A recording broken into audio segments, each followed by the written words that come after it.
Começo agradecendo o convite e o interesse de vocês em assistirem essa palestra. Meu nome é Patrícia de Sá Freire, líder do Laboratório Engim, vinculado ao Programa de Pós-Graduação em Engenharia e Gestão do Conhecimento da Universidade Federal de Santa Catarina. Bem, o nosso laboratório, ele trata de projetos de pesquisa e extensão sobre engenharia da integração e governança multinível do conhecimento e da aprendizagem organizacional. Hoje, particularmente, falaremos sobre um tema básico relacionado às universidades em rede, a matriz curricular de redes de ensino e aprendizagem. Nós vamos compreender como variados termos se interrelacionam para o bem do desenvolvimento de competências e a melhoria dos serviços e produtos entregues à sociedade. O que é matriz curricular? Eu trouxe 10 perguntas que vamos tentar compreender, ok? Essa é a primeira. O que é matriz curricular?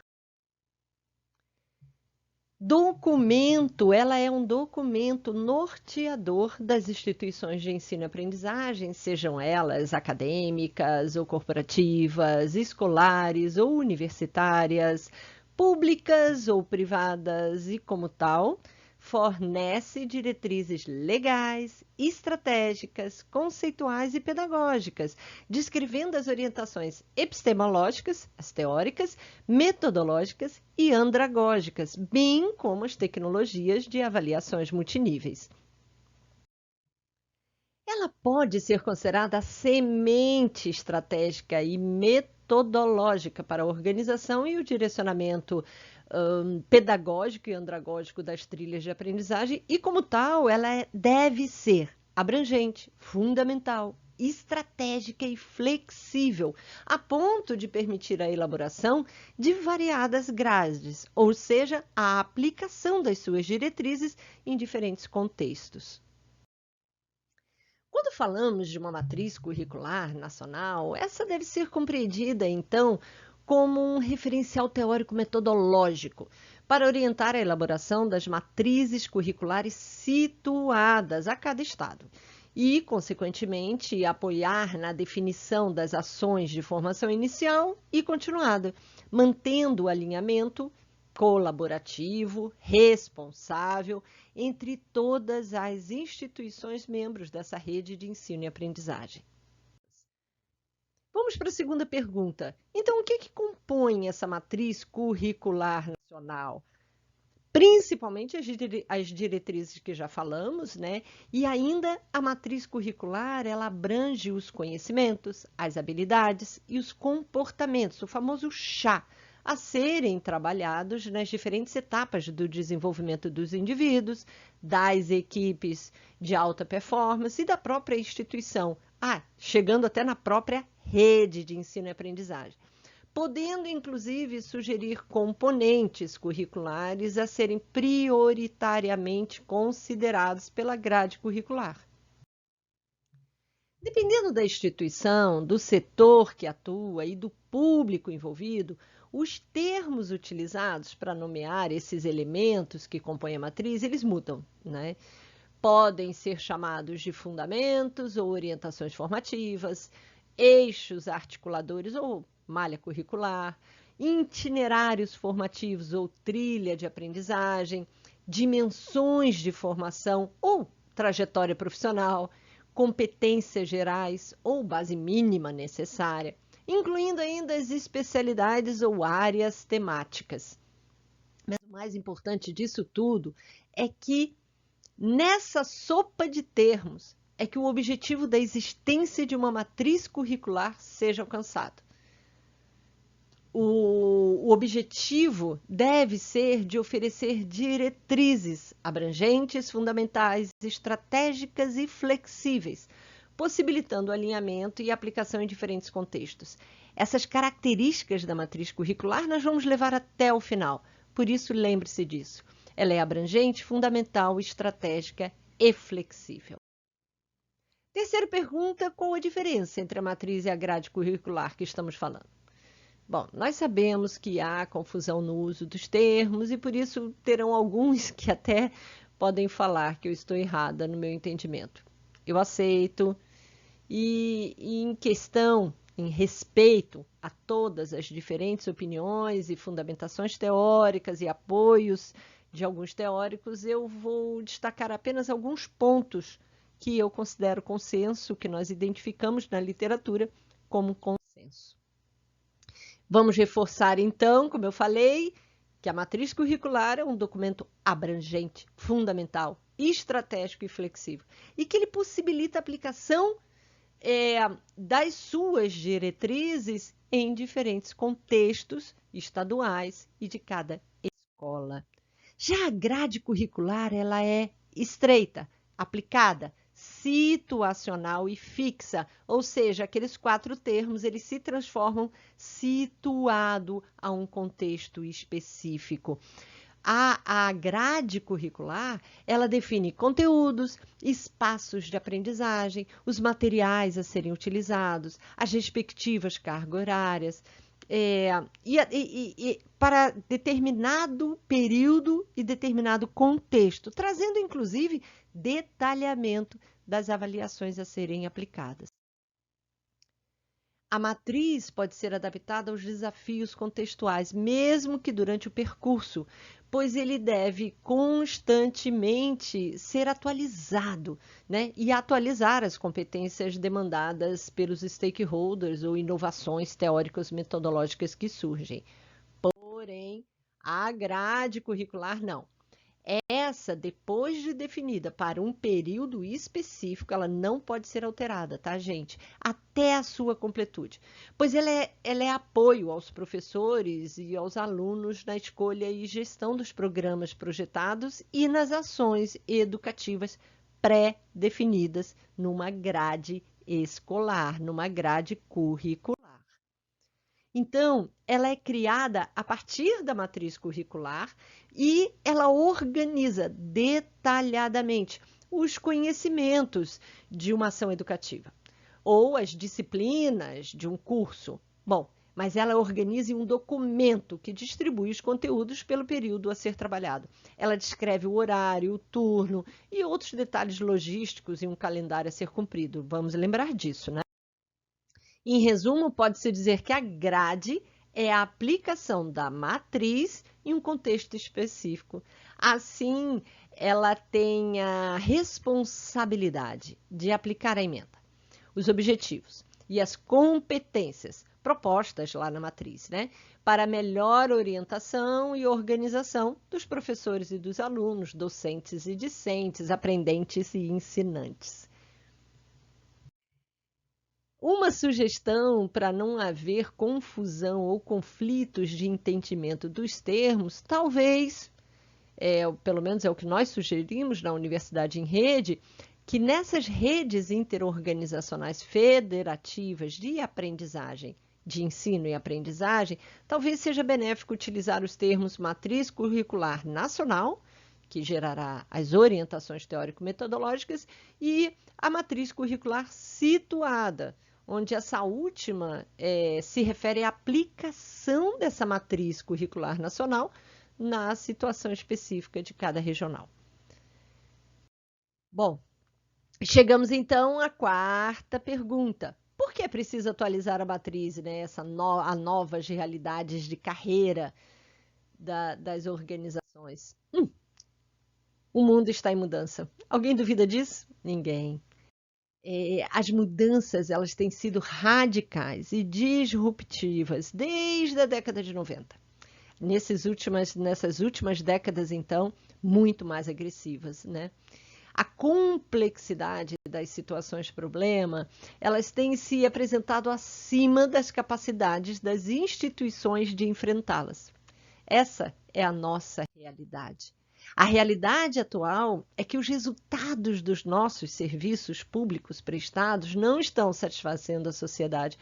Todas as organizações públicas estão sendo chamadas a se redesenharem em uma plataforma de redes de ensino-aprendizagem para atenderem realmente e gerarem valor como resposta às novas demandas da sociedade. A verdade é que não apenas as públicas estão passando por essa transformação. O mundo está convocando todas as organizações públicas e privadas para se manterem aprendendo. Mas vamos falar aqui nessa palestra apenas do nosso contexto de organizações públicas. Especificamente no âmbito do serviço penal, soma-se ainda a esse contexto de complexidade as mudanças promovidas pela Emenda Constitucional número 104, promulgada em dezembro de 2019, que criou as Polícias Penais Federal, dos estados e do Distrito Federal. Nós sabemos que essa mudança não é apenas no título do cargo de agente penitenciário para a Polícia Penal, e nem como foi divulgado na sua promulgação, que de liberação da Polícia Civil e da Polícia Militar, das atribuições que tinham junto ao setor, Mas, principalmente, essa emenda constitucional acarreta novas funções aos serviços públicos envolvidos na área de serviços penais. E, consequentemente, novas competências estão sendo exigidas aos seus servidores, aos profissionais envolvidos nesse serviço. Como solução, nós precisamos desenvolver, então, novas competências, tanto no nível de cada um dos profissionais, como nas equipes de trabalho e, inclusive, na própria organização penal. Essa é a missão do Departamento Nacional e das escolas penais estaduais em trabalho em rede. Vamos para a quinta pergunta. Por que é importante elaborar essa matriz curricular nacional e matrizes curriculares situadas? Bom, no Brasil, o TCU já destacou, lá em 2014, a importância de uma governança multinível pública. Já está na hora desse modelo internacional robusto chegar ao Brasil, chegar aos nossos serviços públicos, Pois isso permite o alinhamento estratégico entre diferentes instituições em diferentes dimensões e níveis. Mas ela não elimina a autonomia de cada ação. Esse é o grande diferencial. O alinhamento em múltiplos níveis, além de promover a evolução da maturidade da própria rede de ensino e aprendizagem, ela promove a evolução da maturidade de cada uma das escolas, incorporando valor percebido pela sociedade, clientes, usuários dos nossos serviços públicos.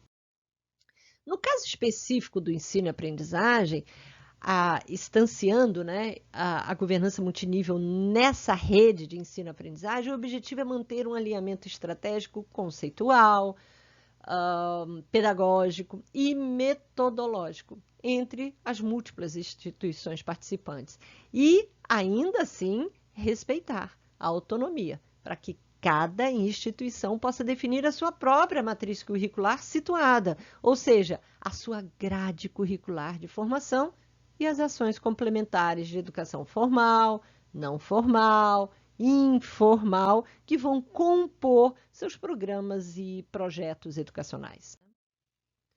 Reiterando, esse ambiente preconiza a formação de redes para sustentar a dinamicidade e a complexidade das novas demandas da sociedade, pois as situações dispersas e desconexas não atendem mais o contento. Então, o modelo de governança multinível em redes de ensino-aprendizagem passa a ser a base do desenvolvimento do sistema educacional, seja ele acadêmico ou corporativo. É nele que nós temos que nos basear para criar uma rede coesa para o bem comum. Enfim, esse novo modelo de governança não é uma instância centralizadora, ok?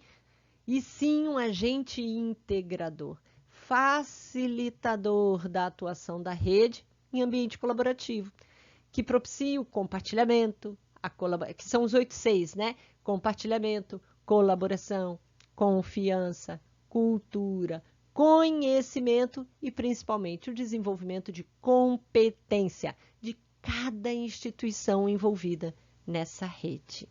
Vamos tentar responder a uma pergunta mais operacional? É preciso uma matriz curricular para cada carreira existente no sistema penitenciário? Rapidamente eu já digo para vocês, não precisa.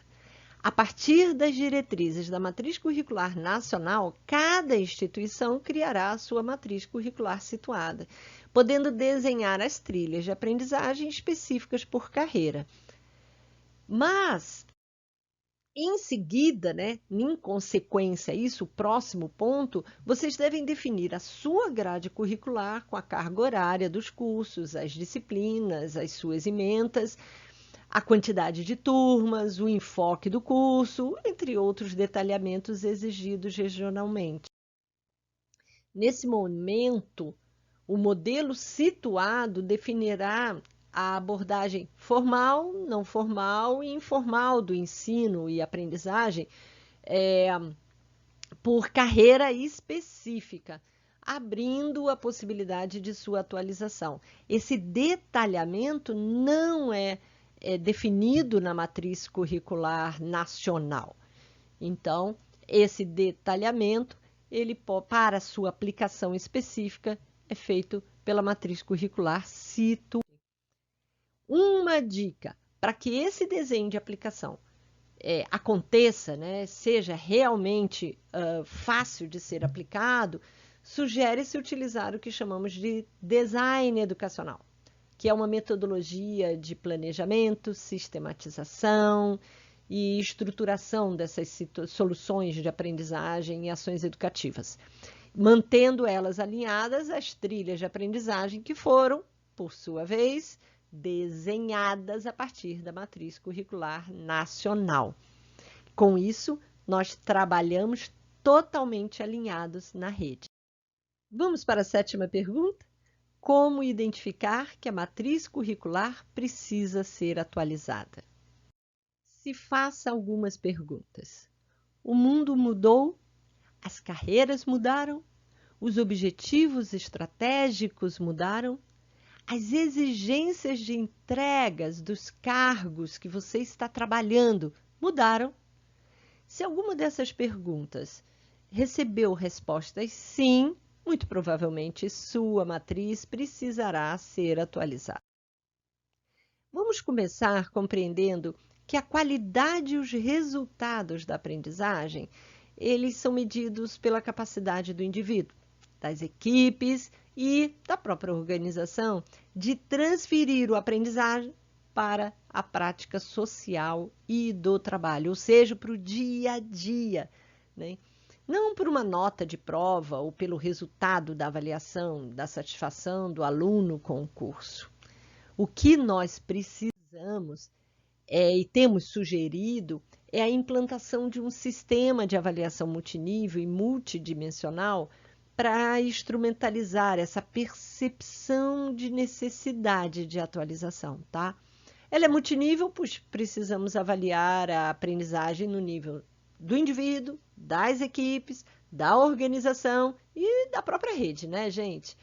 Ela é multidimensional, pois é preciso avaliar a qualidade e os resultados alcançados nas dimensões educacional, institucional, ou seja, da própria escola, dessa própria rede, e estratégica, a dimensão estratégica, que é, no mínimo, nós identificarmos o retorno social sobre o investimento feito na escola, nessa universidade em rede.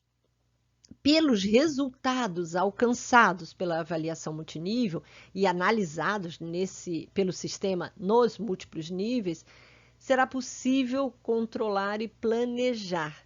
E, principalmente, se torna fácil identificar a necessidade de atualização da matriz curricular para o desenvolvimento das novas competências que aparecem como resultado, são denunciados e priorizados a partir da avaliação multinível. Chegamos, então, nessa 8ª pergunta. Qual é a relação de competência com matriz curricular, que nós estamos falando tanto de competências? Por que ela está aqui, O que entendemos competência com uma capacidade cognitiva e operacional de estabelecer sentido aos conhecimentos, às habilidades e comportamentos adquiridos nas ações educativas e armazenados na memória, de maneira que seja possível, né, resgatar e aplicá-lo em diferentes situações diversas e até nas já conhecidas. Como dito no início dessa palestra, a missão da rede de ensino e aprendizagem é o desenvolvimento de competências em múltiplos níveis, ou seja, tanto no nível do indivíduo, como das equipes de trabalho, inclusive na organização, nós precisamos focar no desenvolvimento de competências. Mas o desenvolvimento dessa capacidade cognitiva e operacional em múltiplos níveis depende da gestão de conhecimentos, de habilidades e comportamentos, os chás essenciais aos resultados coletivos. E como já falamos, é na matriz curricular que estão explicitadas as competências gerais para o setor e ainda oferece diretrizes para a sinergia de esforços, que por sua vez ajudará a mitigar custos e riscos das transferências desses conhecimentos, dessas habilidades e dos conhecimentos críticos para a prática social e do trabalho. Então chegamos à penúltima pergunta. Qual é a obrigação de cada instituição participante da rede em aplicar a matriz curricular nacional? Olha, gente, não há obrigação de aplicação, ok? Mas responsabilidade na manutenção do alinhamento coletivo.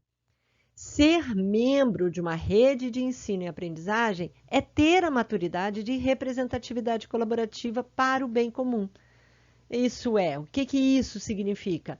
Manter alta representatividade e alta colaboratividade de todos os membros da rede na rede, para que o resultado realmente seja para todos, não é? Então, vamos compreender ali que a riqueza da matriz curricular permite uma pluralidade de aplicações que facilitará o trabalho do gestor nas instituições membros da rede e, principalmente, a governança multinível para melhores resultados de cada um e resultado da rede a ser percebido pela sociedade.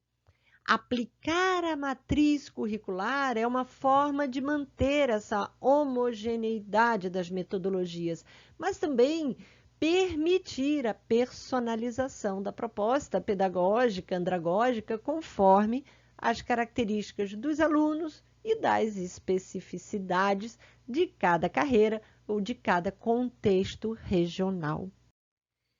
Mais do que isso, a matriz curricular nacional, ela é direcionadora, mas nunca é impeditiva de aplicações, principalmente pois a instanciação em cada contexto regional é de responsabilidade de cada instituição membro da rede. Em resumo, gente, é preciso sim haver o alinhamento regional com vinculação nacional para que as instituições criem a sua identidade forte e de valor para a sociedade.